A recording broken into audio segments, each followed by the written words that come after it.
celebração. oração apostólica. Pode sentar, queridos. Olha, ore pelo seu pastor, porque eu vim aqui hoje guiado pelo Espírito Santo para comprar uma briga sem tamanho, e eu vou entrar aqui num território espiritual difícil de lidar, né? Você está aqui hoje? Bom, aniversário, né? Aniversário? Não? Ah, tá. Aniversário de visita, talvez, né? Glória a Deus. Amém. Mas, meus amados, eu vou trazer aqui um tema, inclusive aqui no ao vivo, depois a gente vai estar gerando lá também para o nosso canal no YouTube. Eu acredito que dessa vez a turma vai me dar uma coça da boa. Pensa no negão apanhando a beça. É o que vai acontecer comigo, porque eu vou entrar aqui num tema que os teólogos odeiam, os fariseus muito mais ainda, por não entenderem, né? Eu vou entrar aqui no que também podemos chamar de fator Melquisedeque, a ordem de Melquisedeque. Eu quero que vocês entendam, é uma palavra que a igreja hoje não tem tratado, e por isso nós não entendemos a vida do Senhor Jesus, não entendemos o princípio de Melquisedeque aplicado à pessoa do nosso Senhor e Salvador Jesus Cristo, a razão da nossa fé, o autor e consumador também da nossa salvação. Mas eu vou traçar aqui hoje, como sempre na celebração apostólica, nós trazemos uma palavra profética.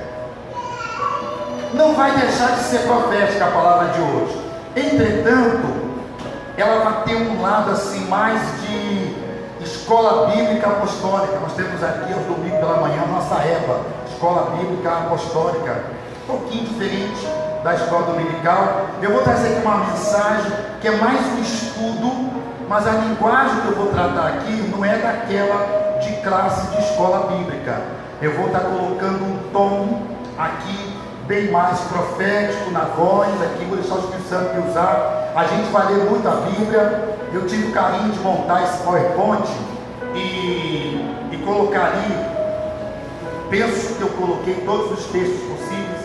Eu quero que você tenha o máximo de facilidade para não ter que correr muito na Bíblia, porque o assunto ele é vibrante, provocante, ele sacode a gente.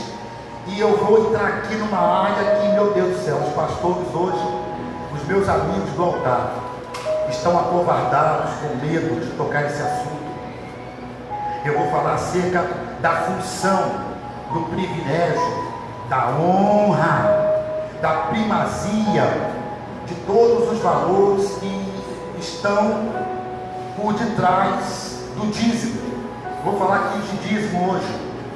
Você vai ver uma mensagem sobre dízimo, porque a internet está lotada de falsos profetas dizendo que os pastores que ensinam o dízimo são endemoniados, os pastores que falam do dízimo são falsos profetas, os pastores que pregam sobre o dízimo estão pregando lei, quando na verdade nós estamos vivendo na graça, que o dízimo pertence à lei, o dízimo é lá do tempo de Moisés, destinado ao povo de Israel, e que nós estamos na graça. Portanto, a lei, ela foi arquivada, ela foi cumprida pelo Senhor Jesus, e já que não existe mais lei, então a igreja tratada disso é uma maldade, e aí enchemos os pastores, nos chamam de pilantras, ladrões, e tudo quanto é tipo de ofensas e palavras aqui, chulas, do mais baixo nível,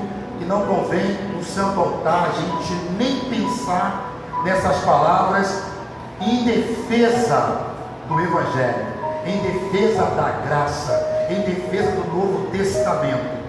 Eu vim aqui com a ordem de Melquisedeque, porque eles afirmam que o dízimo não tem no Novo Testamento, não existe uma passagem sequer que valida o dízimo para os nossos dias. O dízimo é um engano, é um engodo, é se aproveitar da fé das pessoas, é um ato de crime mesmo, é um ato criminoso, por assim dizer. Não tem Novo Testamento, não fala do dízimo.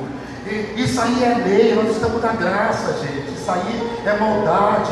E aí eu vou aqui abrir o texto, a gente vai ler, e é por isso que não tem como falar do dízimo sem falar desse herói da fé, desse campeão, desse ícone. E não é só da história do mundo. O precedente de Melquisedeque, a honra de Melquisedeque, transpõe a extensão da vida humana. Melquisedeque, você vai ler aqui, você vai ficar assustado. Melquisedeque, e aí tem algumas linhas aí, né, de discernimento bíblico, que acredito que Melquisedeque nem morreu. Melquisedeque é um sacerdote eterno. E nós vamos ler algumas coisas aqui, você vai me acompanhar, a gente vai deixar o Espírito Santo nos tratar. E aí o pessoal fica falando assim, esse pastor fica aí falando que não dá o dízimo, é roubar o Senhor, e que a pessoa, olha, o que você vai ler no Novo Testamento é algo assustador. Por isso eu solicito a toda a minha equipe, toda a atenção, anotem ao máximo, porque essa mensagem aqui, nós vamos gerar um documento, nós vamos compartilhar com vários pregadores aí. Eu estou aqui para honrar os pastores em várias partes do mundo, né? E os inimigos da fé vão instigar à vontade. Se você vê alguma coisa desse tipo aí, desfruta na internet não, tá? Mas a ordem de Melquisedeque, que aqui é aquela figura histórica de Gênesis 14, quando Abraão, depois de vencer 5 países, se valendo de apenas 318 escravos, homens que nunca aprenderam a dar um tapa na cara de ninguém, e agora Davi vai lá na sua fazenda e pega dos seus 318 escravos, e ele sai pela fé, confiando no Deus Todo-Poderoso, para enfrentar um exército de uma confederação de 5 nações que se aliaram, e ele vai ali com 318 homens, e ele consegue um milagre, que é impossível você com 318 homens, ainda que todos fossem lutadores, eles eram escravos, nascidos, criados, e o tempo todo vivendo ali, nos domínios de Abraão. Esses homens saem, e aí pronto, ele consegue vencer. Está ele voltando de uma grande vitória, quando quem vem ao encontro dele, um homem que ninguém nunca ouviu falar, Melquisedeque. Ele não tem nada a ver com Israel, gente. Ele nunca foi de Israel, nunca contraiu parentesco ou envolvimento, amizade, qualquer relacionamento nem com Abraão, nem o próprio Abraão. O que a Bíblia fala dele, e eu estudo muito Melquisedeque, eu fico maravilhado com a biografia de Melquisedeque. Por quê? Olha como que faz o Espírito Santo.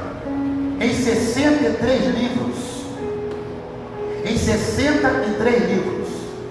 aonde que o Senhor nosso Deus coloca as mensagens de Melquisedeque? O primeiro grupo de livros da Bíblia, a Torá, ou mais conhecido em português como Pentateuco, 5 livros, os 5 livros da lei, escritos por Moisés, de Gênesis até Deuteronômio. Desses 5 livros da lei, a Torá, aonde se baseia o judaísmo, aonde o povo de Israel pratica a sua fé em Deus, é baseado apenas em 5 livros, a Torá, tendo como seu mestre, seu guia maior, Moisés. Desses 5 livros, o livro mais importante, eu tenho esse livro como livro, para mim é o livro mais importante do Antigo Testamento. Por quê? Porque eu sou um criacionista. O que é um criacionista? Uma pessoa que pratica a ciência baseada na obra da criação. Então eu sou muito científico, quem me conhece de perto sabe, eu mexo muito com ciência, mexo muito com astronomia, eu gosto muito de mexer com ciência, né? E fundamentar na Bíblia. Então o livro de Gênesis é o livro mais importante do Antigo Testamento. É um livro que fala de genética, fala do início biológico, fala do início atômico, fala do início de tudo no universo, no cosmos. É um livro de ciência, Gênese. Gênese remete à genética, a genética fala de DNA. Então ali você tem a essência das coisas biológicas, das coisas astrofísicas. Você tem todas as galáxias, tem tudo ali em Gênesis. A história da humanidade. Você tem a pré-história, que é aquele período que a ciência insiste em dizer que é o período dos animais pré-históricos, né? Dinossauros e outros mais. Então você tem a pré-história e você tem a história do homem em sociedade. Deus coloca Melquisedeque no livro mais importante do Antigo Testamento, o livro de Gênesis. O cara vai aparecer ali, justamente no livro que é mais respeitado pelos judeus. Quando ele lê Torá, você fala de Gênesis, qualquer judeu praticante da rima, ele para te ouvir, porque o livro de Gênesis realmente é ciência pura. Aliás, eu costumo dizer que um bom conhecedor do compêndio, do conteúdo científico do livro de Gênesis, ele bota toda a ciência humana no bolso. A ciência humana a gente chama de pseudociência, nasceu da ciência revelada na Bíblia, das afirmações científicas da Bíblia, nasceu ali. Esse livro é demais, ele vai aparecer no livro de Gênesis. O segundo maior livro do Antigo Testamento é um livro de oração, um livro de adoração, um livro de louvor, um livro de comunhão, um livro de intimidade, e, por assim dizer, é o maior livro da Bíblia. O maior livro da Bíblia, composto de 150 capítulos, onde você tem o maior capítulo da Bíblia, o livro de Salmos. O livro de Salmos, o segundo maior livro do Antigo Testamento, o maior livro da Bíblia, vai citar Melquisedeque. Eu estou introduzindo a mensagem, nem abri o texto. E aí, quando você pula para o Novo Testamento e você tenta descobrir qual é o livro que mais acomete, mais provoca, mais desperta o espírito dos pastores, indiscutivelmente é o livro de Hebreus, não do Apocalipse. O Apocalipse é um livro de figuras. Mas quando você quer estudar, conhecer a Bíblia, o Hebreus, ele consegue, numa única carta, num livro tão pequeno, com exatos 13 capítulos, ele consegue resumir toda a Bíblia. Ele consegue colocar dentro de uma única carta os 65 livros. Ao todo são 66, mas estou excluindo, estou tirando o livro de Hebreus. E aí eu consigo com isso ter o resumo da Bíblia. O livro de Hebreus é demais.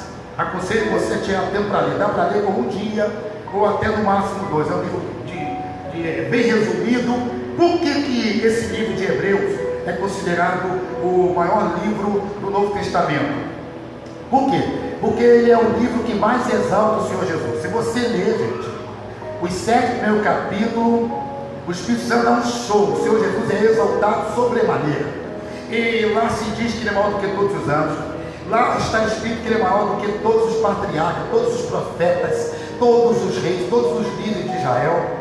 Lá está dizendo que ele é sobrenatural, ele é o criador de tudo, ele é Senhor absoluto de todas as coisas. O livro de Hebreus exalta, né? Aí tem uma discussão, quem teria escrito o livro de Hebreus, né? Segundo pesquisa, a tendência, e eu fico com ela, você examinando a forma do autor escrever, dele falar, só recai sobre um homem. Tem para mais de 5 provas bíblicas que seria ele. O pastor Apolo, discípulo de Paulo, que foi pastor da igreja de Corinto, com mais de 5 mil membros na época. Mais de 5 mil membros. É a forma de Apolo falar. O Novo Testamento afirma, no livro de Atos diz que o Apolo era poderoso na palavra. Não dá para debater com Paulo. Chegava perto do Apolo, calava a boca, porque não tinha como debater Bíblia, porque ele conhecia tudo, ele fazia umas aplicações violentas, a linguagem toda dele não dá para ser de Paulo, até porque com essa assinatura de Paulo cita o nome dos discípulos, Paulo sempre faz a doxologia, Paulo sempre assina, Paulo, e sempre deixa indícios Então Apolo queria falar, Apolo não quer saber quem é ele quer falar. Então o melhor cara para se aplicar no livro de Hebreus é Apolo. Apolo é incrível. Esse livro é demais. As afirmações do livro de Hebreus são incontestáveis. Então eu estou colocando esse homem nos 3 maiores livros da Bíblia: Gênesis, Salmo, e ele está, a maior parte da biologia de Melquisedeque está encaixada no livro de Hebreus. E vocês vão entrar comigo aqui nessa jornada. E hoje, uma vez por toda, eu estou aqui desafiando aqueles que na mídia chama pastor de pilantra. Vem comigo, prepara a sua Bíblia para você apanhar um pouquinho. Só na palavra, fica tranquilo. Joga a primeira aí. Joga a primeira. A ordem de Melquisedeque. Tomara que entre, né? Eu trouxe toda ela no PowerPoint, que eu quero que você leia. Eu não quero simplesmente ler na Bíblia. Eu quero que você tenha absoluta certeza. Aí eu começo no Gênesis 14. Após voltar Abrão, que feria Quedorlaomer e aos reis que estavam com ele, saiu-lhe ao encontro o rei de Sodoma, no vale de Savé, que é o vale do rei. Melquisedeque, rei de Salém, trouxe pão e vinho. Era sacerdote do Deus Altíssimo. Abençoou ele a Abrão e disse: bendito seja Abrão pelo Deus Altíssimo, que possui os céus e a terra. E bendito seja o Deus Altíssimo, que entregou os teus adversários nas tuas mãos. E de tudo lhe deu Abrão o dízimo. É de se estranhar, porque Abrão nunca ouvira falar desse tal sumo sacerdote Melquisedeque, que significa rei de paz e de justiça. Além de rei, ele era sumo sacerdote, o grande sacerdote. O homem aparece do nada, depois de uma grande vitória, depois de uma batalha reída, onde se derramou muito sangue, onde se perdeu muitas vidas. Agora volta Abraão exaurido, volta cansado. Abraão vem pelo caminho e aparece aquele homem com roupa sacerdotal. O Abraão olha de lá e identifica que ele não é apenas um sacerdote, ele é um sumo sacerdote. O homem traz pão e vinho, figura da ceia do Senhor. Traz pão e vinho, figura de aliança e intimidade com Deus. O homem traz pão e vinho, momento de comunhão. Traz pão e vinho, e ele nem toca num assunto sobre dízimo. Ele nem sequer fala de oferta. Eu posso imaginar o Melquisedeque chegando. Ele coloca, penso eu que talvez no chão, ali na relva, ali no gramado, ele coloca aquele lençol sagrado branco, e ele vai colocando a jarra com vinho, vai colocando pão, tem mais alimento. Ele vem com seu cajado, começa a ministrar e convida Abraão, e chama Abraão para um momento de santificação, um momento para ele se alimentar espiritualmente, fisicamente, por isso que tem pão, um momento para ele estabelecer purificação e aliança, por isso tem vinho, que aponta para o sangue do Cordeiro de Deus, que tira todos os pecados do mundo. Abraão olha para aquele homem, e Abraão tem uma revelação sobrenatural. Abraão pega de tudo que ele tem, tudo, absolutamente tudo. O texto diz: e de tudo lhe deu Abraão o dízimo. Tudo sem questionar. Tudo. E o sacerdote começa a ministrar e começa a profetizar sobre ele. Aí eu tenho que abrir aqui um parênteses, né, enquanto estou dando esse estudo, para fazer um comentário bem profético, bem movido pelo Espírito Santo. O dízimo só consegue dar quem é vencedor. Derrotado não dá dízimo, miserável não dá dízimo. Pastor, não precisa pedir dízimo. A pessoa que é vencedora, que é campeã, ela dá dízimo. Ela dá o dízimo. O homem não falou, pode ler o texto, não está escrito em lugar nenhum que Melquisedeque pediu o dízimo. Vai aqui uma pergunta, a gente tem que brigar com o texto, a gente tem que discutir com esse negócio. O que Abraão viu em Melquisedeque, que ele entendeu que era um homem digno de um dos mais sagrados atos de comunhão com Deus, ou seja, a devolução, a entrega do dízimo. E quem falou para ele sobre dízimo? Quem disse para Abraão que ele deveria dar 10%? Aonde está escrito um troço desse, que alguém tem que dar 10% à pessoa de um sacerdote? Em que lugar? Quem pregou para Abraão? Ele aparece no capítulo 12, você vai ler 1000 vezes, não tem ninguém ensinando a Abraão, nem sequer o pai dele, que viveu muito. Um dia disse para ele: olha, quando você encontrar um sacerdote, aí você dá o dízimo é 10%. Como assim? Como assim? Uma das traduções que eu gosto, uma das traduções do dízimo, é uma palavra que vem do hebraico, que vai muito além do que 10% ou décima parte. É muito mais do que um percentual, uma porcentagem. O dízimo, quando você pega a palavra, que eu não quero trabalhar com ela aqui, para não mexer com isso, não é uma alvo aqui, mas quando você pega a palavra original do hebraico e vai trabalhar com ela, o conceito, a intenção que se usa para aplicar a palavra dízimo, significa ato de honra e de reconhecimento a um enviado de Deus. Meu Deus, hein? Ato de honra e de reconhecimento a um enviado de Deus. Mas fica tranquilo, que a coisa vai aprofundar. O homem olhou para aquele tal de Melquisedeque. Melquisedeque não tinha uma plaquinha dizendo: eu sou Melquisedeque, rei de Salém, eu sou sumo sacerdote do Senhor enviado para a tua vida. Não havia uma plaquinha. O homem está vindo ali, é um estranho. É um estranho. Era possível que alguém do grupo de Abraão pudesse confundi-lo com mais um inimigo, só mais um. Quem vem ali de um jeito, aparece de forma inusitada, do nada. E isso acontece aqui. Então eu aprendi: o dízimo é um ato de um vencedor. Quem é vencedor não tem medo de dar o dízimo. Eu não posso deixar de falar sobre Jacó. Me lembrei de Jacó. Jacó, quando teve uma experiência com Deus, na noite, no dia em que ele fugiu do irmão não matá-lo, afinal de contas ele tinha tomado o que era do irmão, ele tinha enganado o irmão negociou uma coisa impagável, abriu mão de um valor que não se pode abrir, de algo com Deus. O irmão profanou aquilo, jogou fora, desprezou a aliança com Deus.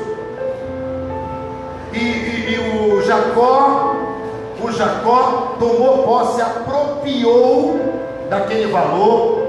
O irmão depois se sentiu traído e viera com ódio para lhe matar. O texto diz isso. A mãe ajuda o filho, ajuda Jacó a fugir, e Jacó sai pelo fundo da casa, sai correndo, desamparado, sem destino, e vai correndo, e quando dá a noite, ele está lá no deserto, muito longe, ele não tem nada, que eles são desesperados, não levou bagagem, não levou nem sequer dinheiro, ele só tem a roupa do corpo, e olha lá, ele puxa uma pedra e deita ali para dormir. E naquela madrugada Deus desce a ele em sonho, Deus se revela para ele, e Deus fala assim: Abraão, eu vou te usar. Abraão, eu vou te usar porque eu sou Deus de teu pai Abraão, Deus de teu pai Isaac, eu também te escolhi, estendo a você a minha promessa. E nessa pedra aí que você está dormindo, nessa pedra aí, lá no amanhã, vão construir a minha casa. A minha igreja vai ser construída aí, nessa pedra. Aí nessa pedra. E aí então, Abraão acorda e diz: meu Deus, o Senhor está aqui comigo, depois de toda a maldade que eu pratiquei, que cometi, o Senhor está aqui comigo. Meu caramba, esse lugar aqui ainda não está construído, mas é a casa de Deus. A Bíblia diz que ele temeu de pavor, de temor. E a Bíblia diz que ele se levanta ali e resolve dar o dízimo. Aí eu pedi mais uma coisa: quem tem um encontro com Deus se torna dizimista. Quem tem uma experiência com Deus é dizimista. Somente dizimista que ainda não teve encontro com o Deus de Abraão, mas não conhece mesmo, aí fica pelas igrejas pensando besteira. Mais um para mim, por favor, por gentileza, volta mais um texto.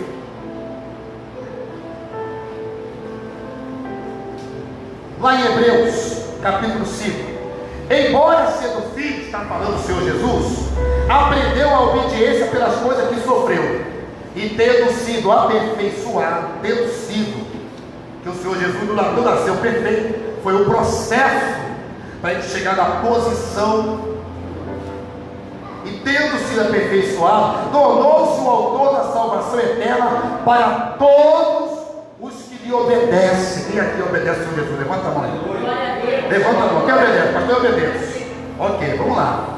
Tornou-se o autor da salvação eterna para todos os que lhe obedecem, tendo sido nomeado por Deus, o quê? Sumo sacerdote segundo a ordem de Melquisedeque. Gente, você é arrepiado. Veja, o Melquisedeque não foi nomeado sumo sacerdote segundo a ordem do Senhor Jesus. Eu estou falando do Messias, eu estou falando do Deus que se tornou homem, eu estou falando do Deus que se tornou homem, se tornou carne e habitou entre nós. Ele não nomeou a Melquisedeque segundo a ordem do Messias, do Salvador, do único e eterno Deus. Não, pelo contrário, o Senhor Jesus é que foi nomeado por Deus segundo o ministério, a autoridade, a unção, o chamado e o envio de Melquisedeque. Meu Deus! Está escutando o que vai dar? Meu Deus, é pode demais. Mais uma aí para mim, joga aí, pastor. Joga aí. Assim também, lá em Hebreus, assim também Cristo a si mesmo não se glorificou para se tornar sumo sacerdote, mas glorificou aquele que lhe disse. Quem disse? O Pai: tu és meu filho, eu hoje te gerei. Como em outro lugar também diz, Deus falando em outro lugar. Esse outro lugar é o Salmo 110, que mais à frente a gente vai poder investigar aqui. Como também em outro lugar diz: tu és sacerdote para sempre, segundo a ordem de Melquisedeque. Veja, Deus resolve vir à terra na pessoa do Senhor Jesus para nos salvar. É a obra da redenção. E nesse dia ele se nomeia sumo sacerdote segundo a ordem de Melquisedeque. Não segundo a ordem dele, segundo a ordem de Melquisedeque. Onde Jesus, como precursor, entrou por nós, tendo se tornado sumo sacerdote para sempre. Sumo sacerdote para sempre, segundo a ordem de Melquisedeque. Pastor, que tem a ver isso com o dízimo? Está botando aí. Joga mais um para mim. Aí eu escrevi assim: nós estamos debaixo do dízimo de Melquisedeque e não debaixo do dízimo da lei. É isso que os que combatem o evangelho entendem. Eu não digo, não tem nada a ver, gente, não tem nada a ver com o dízimo da lei. Quando você entra no livro de Êxodo, Levítico e Deuteronômio, ali está determinada a prática do dízimo para o povo de Israel. O dízimo da lei de Moisés, o dízimo da maldição, o dízimo da condenação. Tem nada a ver uma coisa com a outra. Eu estou falando de uma gestão que aconteceu 430 anos antes de nascer Moisés e inventar essa tal da lei para o povo de Israel. Você quer ver? Vem comigo o texto. Aqui ó, Gálatas 3,17. E digo isto: uma aliança já anteriormente confirmada por Deus, a lei, que veio 430 anos depois, não a pôde abrogar, anular, de forma que venha desfazer a promessa. A graça é antes da lei, a promessa é antes da lei. Melquisedeque nunca foi de Israel, ele nunca foi da tribo de Levi, não tem ligação nenhuma, tem nada a ver com a outra.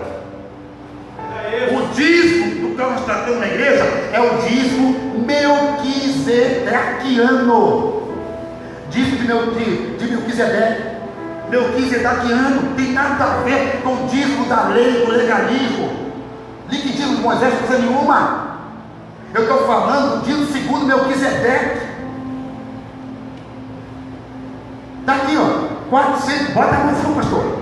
Bota mais uma, vamos trabalhar. Bota mais outra. Olha ali, Gênesis 13. Então lhe foi dito, Deus falando com Abraão. Deus falando com Abraão. O Melquisedeque aparece para Abraão no capítulo 14. Você leu comigo. Eu estou um capítulo depois, é para frente isso. É para frente, já passou mais de 10 anos. Aí Deus vem a Abraão e disse isso aqui. Então lhe foi dito, sabe com certeza que a tua posteridade, descendência, será peregrina em terra alheia, e será reduzida à escravidão, e será afligida por 400 anos. Isso é depois da conversa com Melquisedeque. Mas também eu julgarei a gente a quem tem de sujeitar-se, e depois sairão com grande riqueza, e tu irás em paz, e tu irás para os teus pais em paz, serás sepultado em ditosa velhice. Realmente Abraão viveu muito. Na quarta geração dá 430 anos. Daqui a 400 anos o negócio vai ficar feio para a sua descendência. Na quarta geração tornarão para aqui, vão sair da escravidão. Na quarta, daqui a 4 gerações. Só o Abraão viveu quase que 200 anos. As pessoas viviam bem. Se você considerar que 4 gerações o pessoal vai viver em média 150 anos, é uma com a média de 100, 150 anos, vai dar 430 anos. É conta matemática, gente. Isso aqui precisa de revelação. Não tem que descer no chão, não tem que descer ano, não tem que cair bola de fogo aqui. É só fazer a conta. Aqui. Na quarta geração tornarão para aqui, porque não se encheu ainda a medida da iniquidade dos amorreus. Eu li o texto do Novo Testamento, na carta de Paulo aos Gálatas, e estou confirmando aqui, no maior livro do Antigo Testamento, o livro de Gênesis. Deus falando com Abraão, daqui a 400 e tantos anos, meu filho, o povo que vai nascer de você vai sofrer, viu? Mais um, olha para mim. Salmo 110. O Senhor jurou. Rapaz, Deus jurando. Pensa no negócio desse. Pensa. Vamos trabalhar aqui.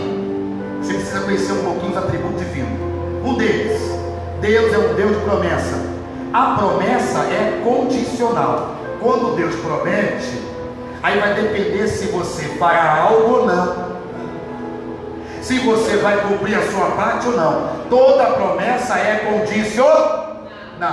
Está prometido que se nós aceitarmos o Senhor Jesus, de fato seremos salvos e vamos para os céus.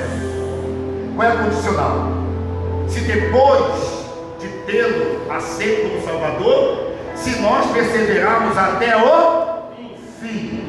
Ah, pastor, eu estava na igreja, larguei Jesus, então acabou a promessa para você. Não, mas Deus prometeu. Não, promessa é condicional. O juramento não. O juramento é incondicional. Não interessa se eu fiz a minha parte, se eu não fiz. A partir do momento que alguém na terra jurou, a pessoa assume o ônus da responsabilidade. Ela terá que cumprir com aquilo que ela jurou, porque o juramento exclui a outra pessoa de responsabilidade no processo. Se jurou, para mim, eu não tenho que corresponder a nada. Eu não tenho que fazer nada para merecer, porque é um juramento. Juramento exclui comprometimento. Juramento exclui. Deus jurou, já excluiu todo mundo. Se Deus jurou, olha só, o Senhor jurou e não se arrependerá. Porque o juramento, gente, é uma coisa que você tem que pensar. Então depois, poxa, por que eu fui jurar para fulano, para fulana? E agora eu descobri que fulano e fulano é um cara de pau, é uma sem vergonha, e eu sou obrigado a fazer porque eu jurei. Então é melhor ter bastante consciência do juramento, que uma vez que jurar, não pode cair no arrependimento. O Senhor jurou e não se arrependerá. O que ele falou? O que foi que ele jurou? O que foi que ele jurou? Tu és sacerdote para ser segundo a ordem de Melquisedeque. Ele falou para o Senhor Jesus. Deus jurou para o seu filho: eis, você vai ser sumo sacerdote daqui por toda a eternidade. Tu vai na terra, tu vai morrer, vai ressuscitar, vai voltar para cá, mas aqui você vai ser reconhecido. Você está debaixo da unção, está debaixo do ministério, da ordem, da visão de Melquisedeque. Rapaz, você pode mais, hein, pastor? Você pode mais, hein? Você pode mais. Agora, os que combatem aqui, que deve estar desesperado, mas vai ficar melhor o negócio. Mais uma aí, mais uma. Mais uma, manda aí para mim. Tem mais não? Hein? Não tem mais? Ué, mas não tem tudo aí, tudo aí. Tinha que estar aí, todo copiado. Então depois você tenta então. Mas vamos fazer o seguinte, falhou ali, eu vou ter que explorar você aqui na Bíblia. Abre a tua Bíblia em Hebreus, por favor. Faz o seguinte, pastor, bota para mim, já que falhou, bota para mim a Bíblia. Se você tiver a Bíblia, se puder jogar para a gente. Ué, voltou? Ué, voltou, pastor? Tenta aí, vai. Esse é o final. Não, tinha mais aí. Mas tudo bem. Não vai mal. A gente vai aqui no capítulo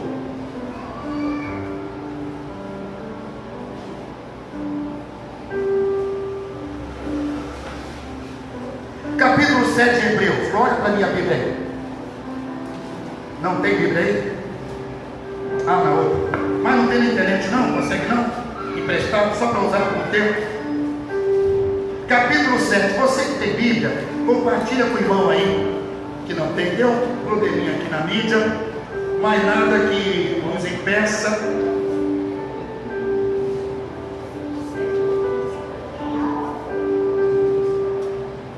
Capítulo 7 de Hebreus. Todo mundo aí? Sim ou não? Sim ou não, meu povo? Sim. Vamos ler. Porque este Melquisedeque, rei de Salém, sacerdote do Deus Altíssimo, que saiu ao encontro de Abraão quando voltava da matança dos reis e os abençoou, para o qual também Abraão separou o dízimo de tudo. Primeiramente se interpreta rei de justiça, depois também é rei de Salém, ou seja, rei de paz.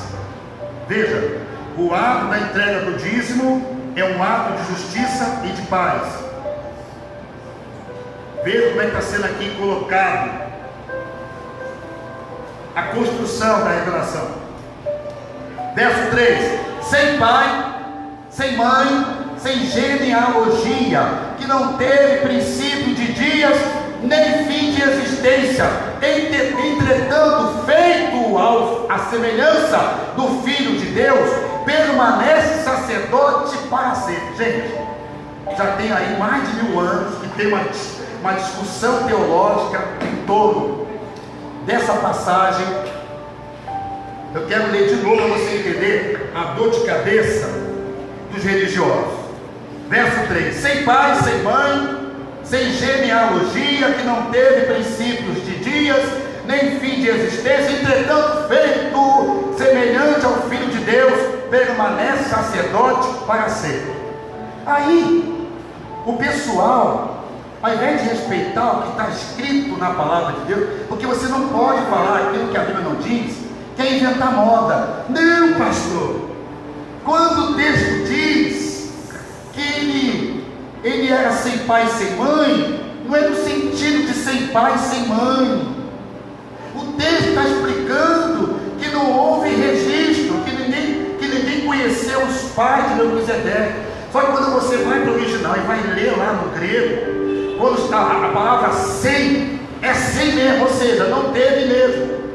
Nunca se ouviu falar, ninguém sabe o endereço, ninguém encontrou o endereço da casa, não tem. O texto está dizendo que esse homem não teve pai e mãe, aí tem faleceu inventando moda. Não, quis dizer que quando fala que não teve os pais, é no sentido de que ninguém pessoalmente conheceu os pais. Não me interessa que não tenham conhecido, o fato é que a Bíblia diz que não teve. A opinião de terceiro não interessa. Tem mais um texto, quer ver? Aqui, ó. Sem pai, sem mãe, sem genealogia, ou seja, ele não teve ancestrais, ele não teve antecessores, ele não teve gente, ele não tem uma linhagem na terra, nem para antes nem para depois, sem genealogia. A árvore tem a lógica dele, não houve na terra. Ó, tem mais. Que não tem princípio de dia. Ninguém sabe quando o cara nasceu, se é que nasceu, né?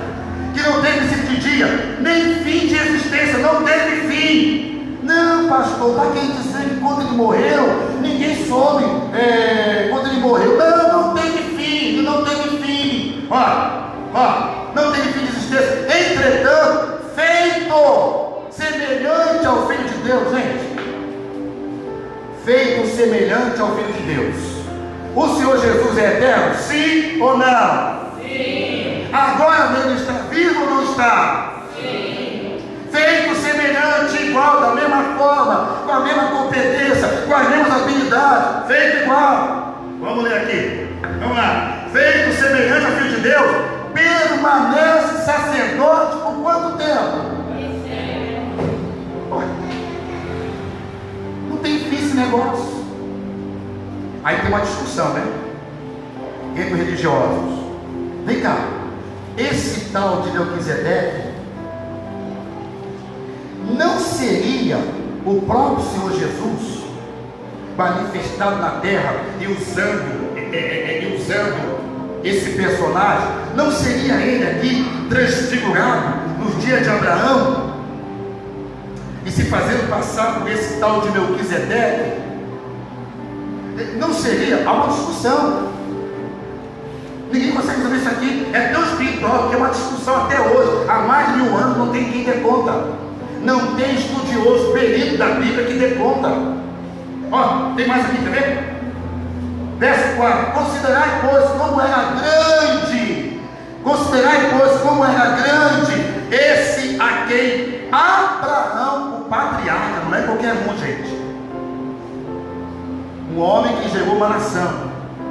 O patriarca pagou o dízimo tirado dos melhores despojos. Vou repetir. Considerai, pois, como era grande esse aqui, Abraão, o patriarca, pagou o dízimo tirado dos melhores despojos. Gente, Melquisedeque é sobrenatural. Tem mais? Continuando. Ora, aqui dói, hein? Eita, rapaz, esse pessoal falava que não tinha dízimo no Novo Testamento. Vocês vão sofrer com essa aqui, hein? Eu estou aqui hoje na unção de Macabeu, martelo de Deus. Escuta aí, ó. Ora, os que dentre os filhos de Levi é da tribo de Levi, tem a ver com a lei de Moisés, né?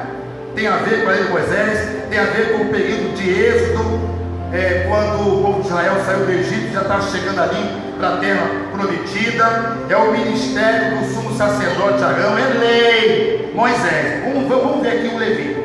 Olha, os que dentre os filhos de Levi recebem o sacerdócio, tem mandamento de recolher de acordo com a lei o quê? Os dízimos do povo. Então, na lei de Moisés, que não tem nada a ver com a graça, com o Novo Testamento, nós estamos aqui no dízimo de Melquisedeque, não no dízimo da lei, mas segundo a lei. Um sacerdote ou um sumo sacerdote tem autoridade, tem o dever, tem o direito, tem os dons, tem toda a competência espiritual para recolher os dízimos do povo. Um sacerdote tem autoridade para isso. O sacerdote, vamos ver aqui como é que o Apolo vai colocando. Eu penso que é Apolo mesmo. Eu consigo desligar de Apolo aqui nesse texto. Tem mandamento de recolher de acordo com a lei de Israel, os dízimos do povo, ou seja, dos seus irmãos, embora tenham estes descendido de Abraão. Entretanto, olha a aplicação dessa palavra, hein? Entretanto é o que, professora? É conjunção o que? Diga aí. O que? Não entendi nada, repete aí. Conjunção subordinativa, adversativa, contraria a primeira fala. Então, entretanto, aí eu poderia dizer todavia, não é isso? É assim? Então tá, tudo bem. A professora ali falou, está falando. Entretanto, aquele cujo genealogia não se inclui entre eles, não tem nada a ver com Israel, recebeu o dízimo de Abraão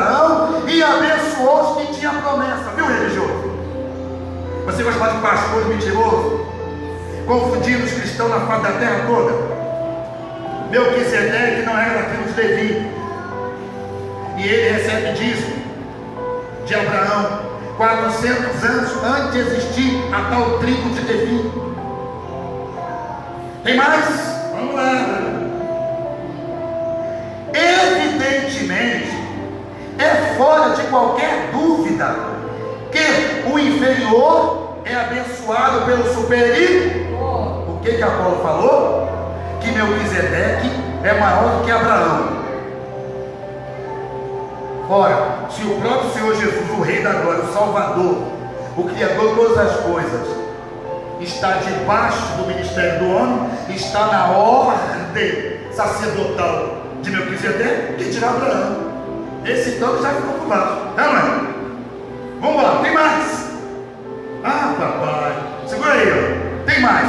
Aliás, aqui são homens, aqui são, não diz que eram. Olha o tempo do verbo, queridão, não está julgando no passado. Vamos ler direitinho, presente. Aqui são homens mortais que recebem dízimos. Porém, ali aonde? Na eternidade, na glória.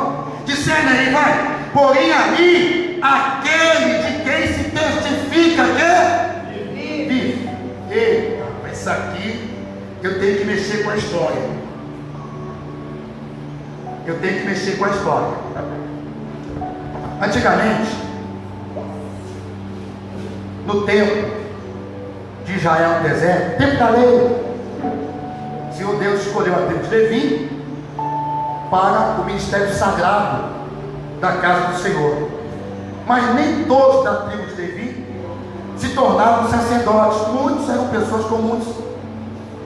Nem todos nascidos na tribo de Levi, o estado chamado de tribo, se tornavam sacerdotes. Uma parte sim, já nascia com a vocação, com o chamado para o altar, para a prestação do serviço sagrado. Mas aí tinha uma malandragem.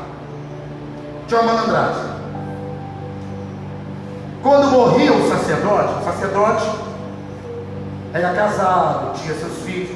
Quando morria o sacerdote, encerrava-se o pagamento de dízimo àquele sacerdote, visto que ele morreu, se passava os dízimos que ele recebia para outro sacerdote. Vai escutando. Procurava-se o sacerdote mais próximo da ordem sacerdotal e transferia-se aquele grupo de pessoas que entregavam o dízimo a ele, que ele por sua vez entregava na casa do Senhor, para que aquele dinheiro fosse administrado para suprir as necessidades da casa do Senhor. Então morria-se o sacerdote, você não podia mais dar o dízimo. Por quê?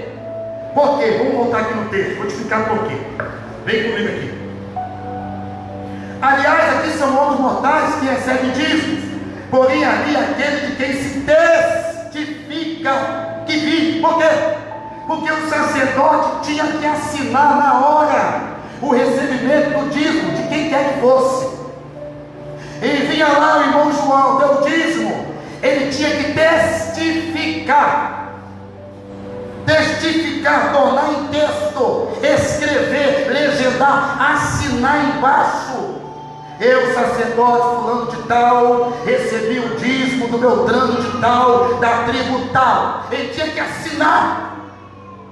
Por isso não tinha como você continuar tributando dízimo ao sacerdote, até porque ele não podia mais o quê? Testificar. Ele não tinha mais como carimbar a sentença. Daí que tinha os filhos de sacerdote malandro que falavam assim, não avisavam o povo que o pai morreu, e vinha na porta de casa, pode entregar para mim, que eu quero meu pai. E comia o dízimo. Você sabia disso? Ô perseguidor do evangelho, comia o dízimo. Comia. Não, meu pai, mais tarde, ele assina um documento, eu levo para o senhor, só vou aonde mesmo? No senhor da tribo tal, eu vou lá. Roubava o dízimo.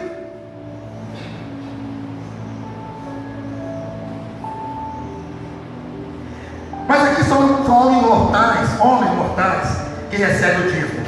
Não recebiam, recebem. Porém aqui, aquele de quem se testifica que vive. Porém aqui, aquele que se testifica que vive. Aqui dói. O pessoal, pastor, escuta essa. Cadê o pastor Carlos? Escuta essa. Escuta aqui. Escuta aí. Se a gente pegar Malaquias 3:10, não pode ler o Antigo Testamento. Isso aí foi pregado no Antigo Testamento. E aí fica chamando o povo de ladrão. Quem não dá o dízimo, vocês pastores falam que estão roubando, que é ladrão. Isso é uma ofensa, isso é uma maldade, que não sei o que, blá blá blá blá blá blá. Ok, eu vou piorar a sentença. Vou conseguir algo pior do que roubar. Roubar é até quebrar galho, refresco, melzinho na chupeta. Vou piorar o negócio. Aqui, ó, vem comigo de novo. Vem comigo, aqui. Ali, aliás, aqui são homens mortais, os que recebem dízimo. Porém, ali, aquele de quem se testifica que tu só podia parar de dar o dízimo para um determinado sacerdote quando ele morresse. Aí eu prefiro para outro. Quando eu não dou o dízimo, estou dizendo que Jesus está morto, ele nunca ressuscitou. Eu não testifico que ele existe. Eu digo que tudo na cruz do Calvário é uma farsa, uma mentira, uma lambança, um engodo. Aí eu pergunto, o que é pior? Roubar ou negar que ele ressuscitou? Julgai por vós mesmos. Qual das duas é pior?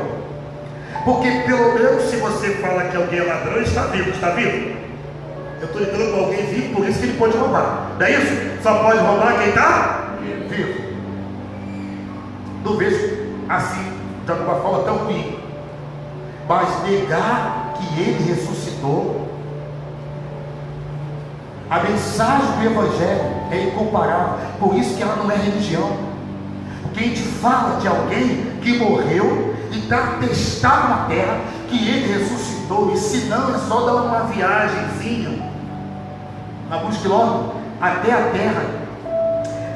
terra chamada Israel, na qual ele ressuscitou ao terceiro dia. E diz a Bíblia que mais de 500 irmãos o viram subir até a glória eterna. Até a glória eterna. Negar o dízimo é dizer: Jesus não ressuscitou. Se ele não ressuscitou, eu não tenho salvação nenhuma. Se não tem salvação, eu aceitei uma fé falsa, fingida. Eu estou me enganando os outros. Esse tal de evangelho é uma perdição e não redenção. Porque pior do que falar que alguém roubou é falar que Jesus não ressuscitou. A sentença é pior. Porque eu tenho que admitir que Melquisedeque está vivo e é sacerdote para... Como é que eu vou aceitar que Melquisedeque está vivo e eu vou negar o Rei da Glória, o Senhor de tudo, o Criador de todas as coisas? Como é que eu vou negar que ele ressuscitou? Então só não dá o dízimo quem não crê que ele ressuscitou. Você, quando não dá o dízimo, você nega a sua fé e cai na hipocrisia. E você diz: olha, até a cruz eu creio nele. Agora, quando vem com essa conversa, que é o terceiro dia, o defunto levantou, não é normal não. Eu não dou dízimo para defunto. Eu não dou meu dízimo para alguém morto. Eu não dou para um morto. Agora tem mais uma coisa aqui, já que você lê o texto comigo. Aliás, aqui são homens mortais, os que recebem dízimos. E tem que assinar embaixo. Porém, a mim, de quem se testifica que vive. A coisa é linda demais. A coisa é linda demais. Hoje nós não estamos mais por conta da lei de Moisés. E eu também não sou um sacerdote da tribo de Levi. Eu sou um sacerdote segundo a ordem de Melquisedeque. Porque se o meu Salvador está debaixo dessa ordem, eu estou debaixo dele. Então também eu sou um nessa turma, na mesma unção, na ordem de Melquisedeque. Agora, ao contrário, eu não tenho aqui um documento para assinar e te dar como é que é o nome? Um canhoto, né? Destacar, né, pastor? Bota um carbono embaixo, assina em cima, é só destacar o canhoto. Olha, está aqui a minha assinatura de que você deu o dízimo desse mês, você tem. Não! Mas o texto está dizendo que quando você dá o dízimo, ele assina embaixo, ele testifica. Meu Deus. Sabe o que é Deus assinando nas suas finanças?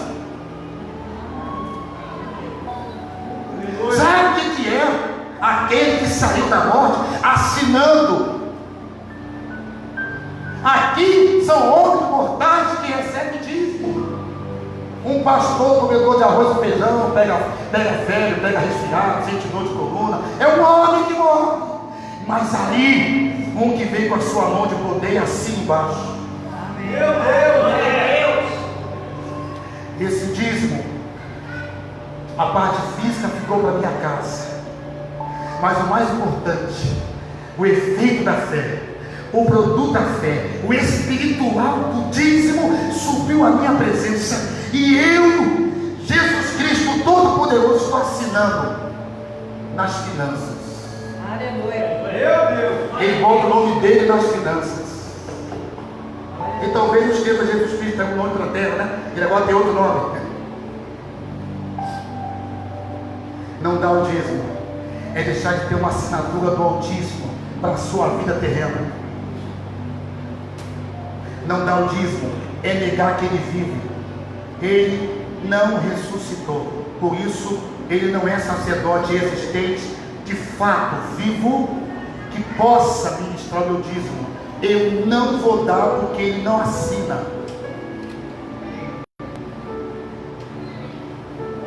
Leia mais um pouquinho comigo. E por assim dizer, no verso 9, também Levi, que nem existia, nasceu 430 anos depois, também Levi, que recebe dízimos, pagou-os na pessoa de Abraão. Porque aquele ainda não tinha sido gerado por seu pai, quando Melquisedeque saiu ao encontro. Gente, eu vou te dizer uma coisa. Quando Melquisedeque chegou, aquele jeitão dele, estendeu aquele lençol sagrado, branquíssimo, ali na grama, e foi colocando pão sagrado, foi colocando vinho sagrado, e começou com aquele cajado a falar aquelas palavras, a orar daquele jeito sobrenatural, a essência de Deus, a energia de Deus, a presença de Deus. Então naquela estrada, naquele caminho, aquela experiência com o Todo-Poderoso Deus de Melquisedeque gerou no coração de Abraão a fidelidade dizimal. Melquisedeque chegou, Abraão entregou o dízimo. Uma pessoa que recebe o Senhor Jesus, ele precisa falar, ela é dizimista, ela nunca toca no dízimo, porque quando dizemos, se reclama de Malaquias 3, que fala que quem toca no dízimo é roubo, e aí você diz que é da lei, isso aqui é Novo Testamento. O que eu faço com essas palavras? Tem ou não tem dízimo no Novo Testamento, no tempo da graça? Tem. Só que não o dízimo de Moisés, não esquece Moisés, estou no dízimo daquele que o Senhor Jesus veio debaixo da ordem sacerdotal dele, e quem botou ele debaixo da ordem foi o Pai, muito antes da lei. A graça é antes, a graça é antes, a promessa feita aos eleitos antes. Não dar o dízimo é negar, é não testificar, é não atestar, é não testemunhar, é não confessar, é não declarar que ele vive. Você é dizimista? Para você Jesus está morto, não ressuscitou. Vou repetir. Você não é dizimista? Para você ele não existe. A tua fé é uma fantasia. A tua fé é ilegal. Ele não existe.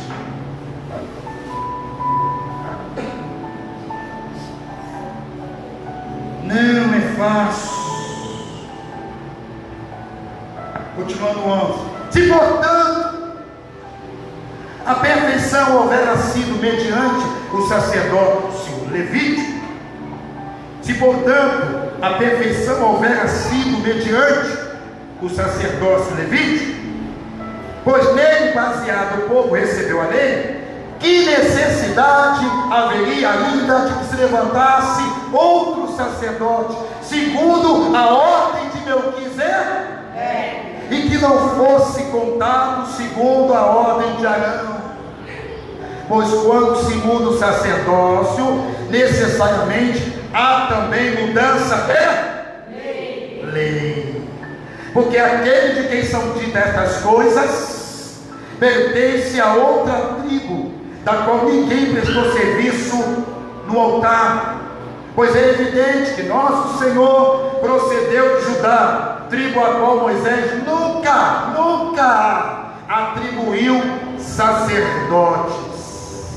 E isso é ainda muito mais evidente quando, a semelhança de Melquisedeque, se levanta outro sacerdote, constituído não conforme a lei de mandamento carnal, mas segundo o poder de vida indissolúvel, porquanto se testifica: tu és sacerdote para sempre, segundo a ordem de Melquisedeque.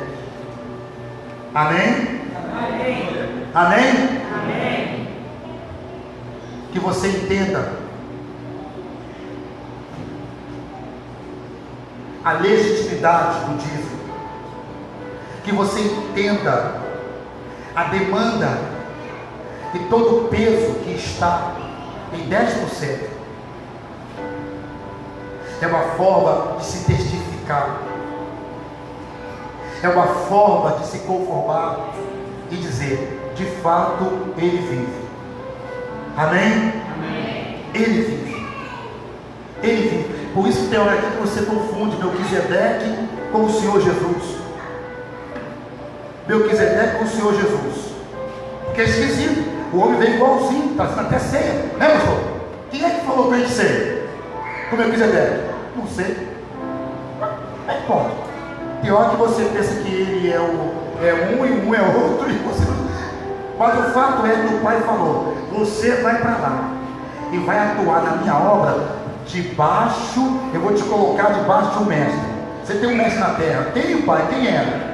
Melquisedeque é o seu mestre, é o sumo sacerdócio por excelência sobre a sua vida. O Senhor Jesus, ele nunca pregou contra o dízimo. Mas aí hoje, você entra no YouTube, tem um montão de gente lá pregando. Você deve ter visto. Quem já viu no YouTube? Dizendo: o dízimo é da lei, essas igrejas vai tudo, quem o pastor pede, o pessoal que dá dízimo vai para o inferno, os pastores, é tudo diabo. Não é isso a história? Eu quero ver por essa aqui. A ordem de Melquisedeque. Amém? Amém. Pastor, eu sou fiel à ressurreição. Para mim, de fato, ao terceiro dia ele levantou. Ele vive. Ele vive. Eu sempre vou pregar que ele vive. Pastor, isso é fato para mim. Ele é real, ele vive. Ele de fato, de verdade, venceu a morte. Ele venceu a morte. Ele vive. Para quem confessa isso, você diz: ele está vivo, fique de pé.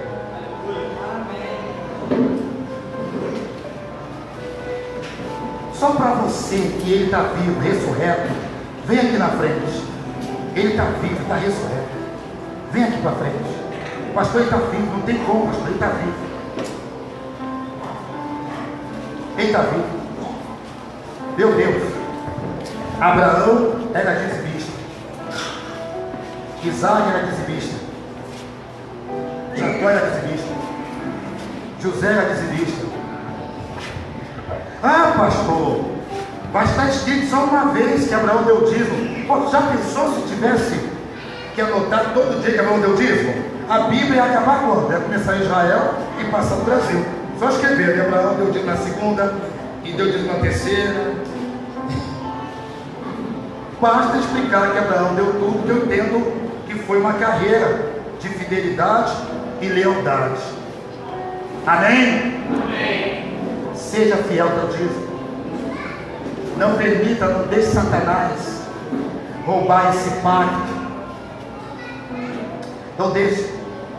O dia eu estava fazendo estudo sobre a queda de Satanás. Aí você tem que ir um pouquinho longe, né? A existência de Satanás começa na eternidade. Não tem universo, não tem nada aqui. Não tem sequer uma estrela, e você vai entrar na escritura para viajar a esse tempo quase que intangível. E eu fui lá para estudar. A Bíblia diz que Satanás andava no meio de pedras preciosas. E eu fui pesquisar quantas pedras e quais pedras. Acabei aprendendo, descobrindo que eram 12 pedras. E andava vestido, honrado, ornamentado por 12 pedras proféticas, 12 pedras sagradas, 12 pedras sagradas. E essas pedras tinham unção, poder de Deus. E quando ele caiu da graça, ele caiu da obediência, caiu da fé, e começou a pensar contra o Senhor, e começou a maquinar contra o nosso Deus, e depois ele foi seduzindo os anjos, até que ele acreditou que ia lograr êxito, e ele se levantou nos céus para arrancar o nosso Deus da sua posição divina. Quando ele vem ali, o Senhor o repreende e o precipita de lá. Ele cai dos céus. A Bíblia diz que ele cai e faz questão de cair na terra. Aí eu fui ler. Quando eu fui ler a história, ele cai, mas quando você vai ler o diabo na terra, ele só tem das 12 pedras. Você conta que 9 ficaram da glória e ele caiu com 3. O bicho é tão ladrão que ele conseguiu roubar 3 pedras. E quando você vai ler as 3 pedras que o infeliz roubou, uma delas fala do dízimo. É incrível. Uma pedra representa obediência, a outra pedra representa adoração, a terceira pedra que é atribuída ao dízimo é a pedra da fidelidade. O infeliz rouba as 3 pedras e cai para cá. Por isso que o dízimo é muito antes de existir terra. Então você que estava quebrado, você que estava gerando essa anulação de fé, essa anulação de salvação, porque a salvação está baseada não na morte da cruz, está baseada na ressurreição. Veja, a salvação é obra da ressurreição, a cruz é o início, mas o que finaliza e sela com glória é a ressurreição. Se ele não ressuscitou, não tem ninguém que tenha a chance de ter os seus pecados perdoados. Não existe graça, não há salvação. Entenda isso da vez toda. Por isso que não está dito significa eu não creio que ele vive. Isso é sério demais. Se você está aqui e tem sido assim, eu espero que essa palavra possa atingir o máximo de pastores, de irmãos em Cristo. Eu quero tanto que seja liberada uma unção para essa palavra ser replicada, reproduzida. Você, meu irmão, que tem mídia, que puder baixar esse vídeo, envia aos 4 cantos da terra, envia aos 4 cantos da terra, envia, porque aqui eu tenho um povo fiel, um povo que é dizimista, um povo que honra o meu Deus, que honra o meu ministério, que honra, que sabe que quando eu recebo nessas mãozinhas carnais, que um dia antes de morrer, atrás de mim tem alguém com um mãozão poderoso que assina embaixo. Aleluia. Testifica. Amém? Amém? Você possa manter fidelidade. Eu aqui na igreja eu tenho crianças que são dizimistas. Eu não sei, estou na dúvida, mas eu acho que o primeiro dizimista criança deve ser uma cozinha, né? É o primeiro que começou a dizimar. Até hoje ele pega o envelope dele e os pais têm que dar o dinheirinho dele para ele dar o dízimo. Amém? Amém. Dá o dízimo. Isso é uma bênção. Amém? Amém. Ensina isso, meu filho é dizimista. Ué, pastor, o pastor não rouba dízimo? Ô louco, o pastor não rouba dízimo nenhum. Eu sou dizimista. A minha esposa é dizimista, os pastores são dizimistas, os obreiros são dizimistas, doido. Nem com Bíblia tu consegue entender. Nem com Bíblia. Está lendo Bíblia, está discutindo. É Novo Testamento, olha aí. Vai dar para dizer que é lei? Ah, pastor, mas a carta é escrita aos hebreus, então é um povo de Israel. Que é hebreu coisa nenhuma? São hebreus messiânicos, são judeus que se converteram na época, foram batizados nas águas e no Espírito Santo, congregavam, tinham seus discipuladores. Aí o Apolo vai mandar uma mensagem a esses de Israel que se converteram, eles não tinham nada a ver com o pacto da lei. Apolo aproveitou que eram de lá, da cultura do judaísmo, e colocou o ensinamento certo. Senão eles iam pensar também que o dízimo tinha morrido em Moisés. Quem morreu foi Moisés, nunca ressuscitou. Melquisedeque, segundo o texto, nunca morreu, jamais morrerá. O Senhor Jesus ressuscitou, os dois estão vivos. Os dois confirmam o dízimo na terra, o dízimo está vivo e latente.